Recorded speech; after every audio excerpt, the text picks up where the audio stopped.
10 ginto, 4 na pilak at 5 tanso. Ito ang kabuang medalya na naiuwi ng Pilipinas sa 4th Asian Para Games sa Hangzhou, China para magtapos sa ika-9 na pwesto.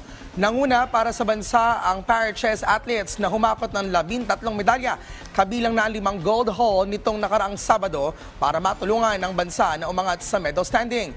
Most bemedaled athletes naman ngayon taon ang wood pushers na sina Derry Bernardo at Redor Menandro na may tig-3 gold medal.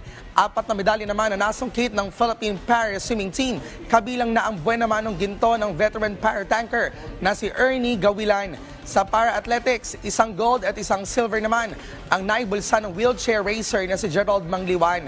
Ang 9th place finish ng Pilipinas, ang pinakamataas na ranking na nakuha ng bansa mula nang simula ng Para-Asiad noong 2010. Samantala, nagpabot naman ng pagbati ang Philippines Chef de Mission na si Raul de Rosario sa ipinamalas na husay ng mga para-atleta sa China.